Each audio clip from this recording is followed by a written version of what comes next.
Donc, je voulais vous parler d'un problème qui est essentiel avec l'ICL, c'est le sizing des implants. Vous savez que la sécurité de l'implantation FAC par ICL est essentiellement liée à deux facteurs, qui sont le respect des critères de sécurité préopératoire, péropératoire bien sûr aussi, mais le respect des critères préopératoires est essentiel, et l'obtention d'un vaulting post-opératoire optimal. Alors le vaulting, il est en grande partie lié au choix de la taille de l'implant qu'on va utiliser. Mais ce n'est pas le seul facteur en cause, ça serait trop simple. Il existe aussi des forces de compression verticale liées à l'iris. Il existe un effet d'amortissement des structures du sulcus qui font que les choses ne sont pas toujours très précises et très prévisibles. Et je dois dire que ça reste pour nous tous le problème essentiel,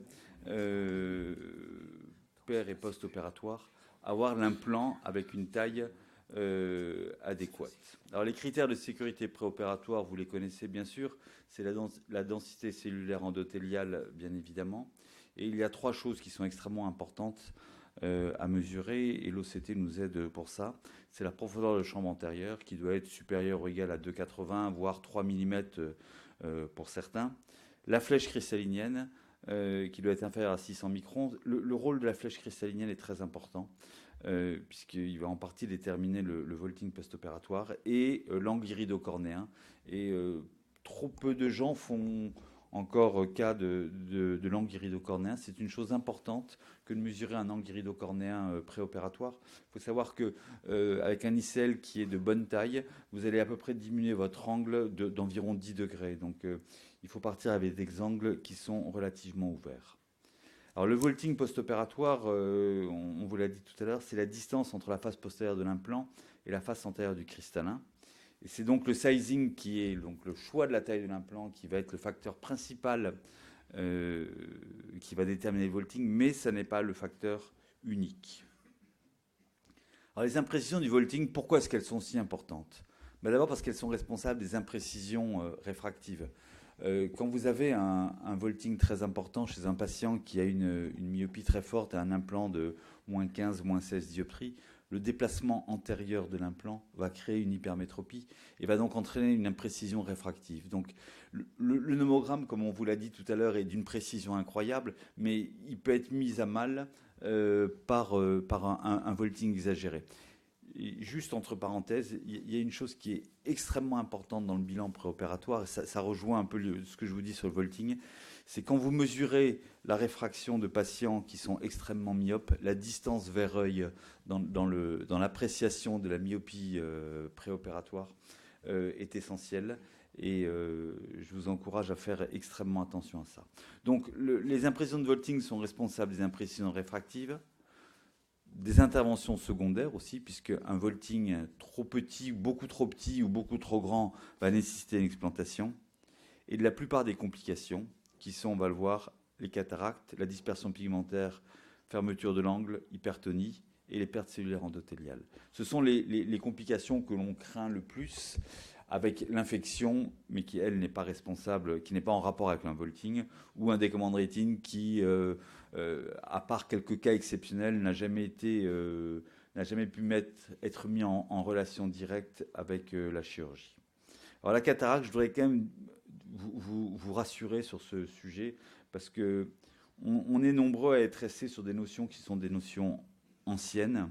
Et c'est vrai que si on avait des taux importants, regardez cette publication qui montre 14% de cataracte à 12 ans, mais c'était des versions qui étaient les premières versions pour lesquelles de l'ICL, qui étaient des versions avec un vaulting beaucoup moins important, donc une distance implant cristallin qui était beaucoup plus petite.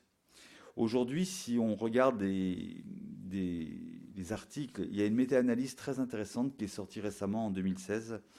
Et quand on parle des cataractes, il y a 10 publications, 5477 yeux, qui ont un suivi au moins égal à 10 ans, supérieur ou égal à 10 ans. On a, selon les publications, parce qu'il y a quand même 10 publications, on a des opacités sous-capsulaires antérieures isolées entre 1% et 6%, on va dire, et cataractes nécessitant une chirurgie entre 0 et 1,8%.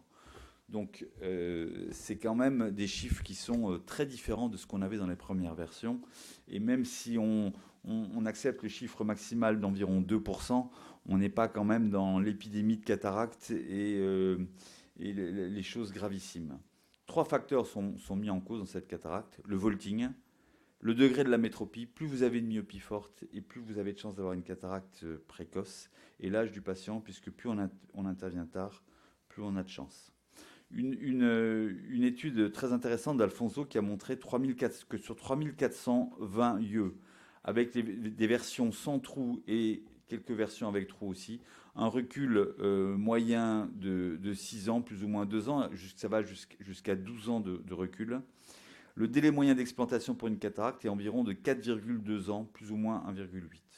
Ça va de 1 à 7 ans. Donc vous voyez que les cataractes précoces, les cataractes qu'on voit sont relativement précoces dans les premières années. Donc quand on commence à avoir des statistiques avec des reculs de 5, 6, 7 ans, on commence à avoir des choses qui sont intéressantes. Et il a remarqué donc dans cette étude que 70% des gens qui présentaient une cataracte avaient un vaulting qui était inférieur à 100 microns. Quand on regarde la revue de la littérature qui est sortie tout récemment en 2018, qui n'analyse que les versions avec le trou central, la V4C et la V5, on a donc un recul de 5 ans. C'est un recul qui est limité, je vous l'accorde, mais 5 ans, je vous l'ai dit tout à l'heure, Alfonso, il disait que le délai moyen de chirurgie de cataracte était de 4 années et quelques mois. On a deux publications, une de 342 yeux et une de 32 yeux, qui montrent qu'on a 0% d'opacité et 0% de cataracte. Donc le trou central, non seulement, comme nous l'a dit notre ami belge, a diminué le risque, a éliminé le risque de glaucome aigu, mais en plus il semble que la circulation de l'humeur aqueuse ait retrouvé une circulation, on a retrouvé une circulation beaucoup plus physiologique et que, a priori, le passage de la circulation de l'humeur aqueuse entre l'implant et le cristallin diminue encore nettement le risque de cataracte. Dans la revue de la Saphir, on avait un cas sur 586 yeux. C'est une publication qui avait été faite il y a quelques années à laquelle avaient participé Mickaël et Laurence Le Sueur aussi, ainsi que Béatrice Kochner. Et donc, on avait un cas de cataracte pour une myopie très très importante de l'ordre de moins 17 dioptries, et c'était une version sans trou de l'implant. Le vaulting, alors les problèmes de dispersion pigmentaire et de glaucome, quand vous avez des vaultings supérieurs à 1000, 1200 et des fermetures de langue comme ça, il faut enlever les implants. Et la plupart des syndromes de dispersion pigmentaire ne s'accompagnent pas d'hypertonie. Et quand elles s'accompagnent d'hypertonie, elles sont toujours médicalement contrôlées, comme l'ont montré cette publication. Voilà encore une autre publication dans la méta-analyse qui montre que sur 526 yeux, ce qui quand même représente déjà pas mal, on a 0,4% qui nécessite un traitement à 3 ans. On n'est pas dans le glaucome terminal. Et dans cette autre publication donc de Packer, dans la revue de la littérature de 2018, sur 1905 yeux, il n'a aucun cas de glaucome par dispersion pigmentaire et un seul cas de bloc pupillaire qui est lié en fait à un mauvais lavage du produit viscoélastique, et donc le trou n'a pas rempli son effet. Les pertes cellulaires endothéliales, toutes les publications récentes ont montré qu'il y avait une perte qui était initiale au moment de l'acte chirurgical, entre 6 et 7%, et que les pertes secondaires étaient des pertes complètement physiologiques, et donc qu'il n'y avait aucun problème à ce niveau-là. Donc il faut être rassuré par les complications de l'implant ICL, il faut arrêter de diaboliser cet implant. Il y a des indications, il y a des contre-indications, il y a des critères de sécurité à respecter. Le vaulting en est un. Et ce vaulting est évalué en post-opératoire. Ce qui est communément admis, c'est d'avoir un vaulting aux alentours de 250 à 750 microns, c'est-à-dire une demi-épaisseur cornéenne globalement à une épaisseur et demie. Avoir un vaulting qui n'est pas dans ces normes n'est pas une complication en soi. Par contre, c'est un facteur de risque de développer une complication. La littérature parle de vaulting idéal entre 400 et 550 microns, de vaulting acceptable entre 250, 400 et entre 550 et 800. Et ce qu'on considère aujourd'hui comme les vaultings à risque, c'est inférieur à 250 et supérieur à 800. 800, je trouve que c'est un petit peu sévère. Ça dépend un petit peu de l'ouverture de l'angle. Euh, c'est pas le vaulting n'est pas le seul critère à analyser. Alors, comment est-ce qu'il faut faire pour avoir un bon vaulting? La méthode de référence, c'est la mesure de l'Orbscan qui va mesurer le blanc à blanc et la profondeur de chambre antérieure qui vont être implémentés dans le logiciel de chez Star. Voici une feuille qui est distribuée par le laboratoire OFTA France qui distribue l'implant ICL chez nous en France et qui est une feuille qui est intéressante parce que ça permet de, en fonction du blanc à blanc, vous voyez, vous avez le blanc à blanc en horizontal et la profondeur de chambre en verticale, ça permet de voir quand vous avez par exemple mesuré un blanc à blanc de 12,1 sur une profondeur de chambre, on va dire par exemple sur 3, 12,1 sur 3, ça vous donne un implant de 13,2. Je ne sais pas si on voit le... Ça vous permet de savoir si vous êtes plutôt limite de là, limite par rapport à là ou au milieu. Si par exemple je me retrouve avec un implant qui est 13,2 et si le blanc à blanc de 0,1 mm fait changer la taille de l'implant, je vais faire très attention, je vais regarder d'autres critères comme l'angle irido-cornéen, comme la flèche cristallinienne et je vais éventuellement adapter la taille de mon implant à à mon choix. Donc cette feuille est extrêmement importante parce qu'avant je le faisais manuellement, je descendais, je remontais dans le logiciel, il faut revenir en arrière, c'est un enfer.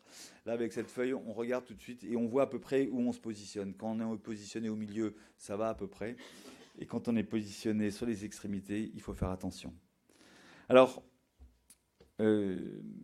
cette méthode de l'Orbscan est relativement correcte. Il faut quand même vous dire, même si il ne faut pas le dire, mais on va quand même le dire, qu'il va falloir passer à autre chose parce que l'Orbscan est en fin de vie et que l'Orbscan ne sera pas remplacé. Et que si aujourd'hui la méthode de référence c'est l'Orbscan, c'est parce qu'en fait les études FDA ont été faites avec l'Orbscan et que les Américains, parce qu'il faudrait refaire toutes les études FDA, n'ont jamais adopté une autre méthode valable de mesure du sizing de l'implant. Donc aujourd'hui tout est basé sur l'Orbscan et l'Orbscan va disparaître. Donc il existe des tables de correspondance. Par exemple, on sait qu'un Yellmaster mesure un blanc à blanc et qu'il faut retirer environ 0,4 à 0,5 mm par rapport à un Orbscan. C'est un peu de la cuisine. Ofta France, sur cette feuille, donne, en fonction des appareils utilisés, les correspondances par rapport à l'Orbscan. C'est très bien qu'ils le fassent, mais ça reste un petit peu de la cuisine. Il faut donc essayer de trouver d'autres choses. Et l'UBM, que je pratique depuis 2 ou 3 ans, j'ai arrêté de le pratiquer. En fait, c'était une méthode qui me semblait intéressante puisqu'en fait, j'allais enfin visualiser l'endroit où j'allais mettre mon implant. Et en fait, c'est un examen qui n'est pas agréable, qui est long, qui nécessite une expérience. Il y a une subjectivité des résultats qui est très importante et une répétabilité qui est médiocre. Donc, quand vous faites lire un STS par 3 assistantes, vous avez 3 fois quelque chose de différent. Et quand vous le mesurez vous 3 fois, vous avez 3 fois quelque chose de différent. Donc finalement, j'ai abandonné l'UBM et au vu de la littérature, je l'ai abandonné parce que l'expérience me semblait pas intéressante.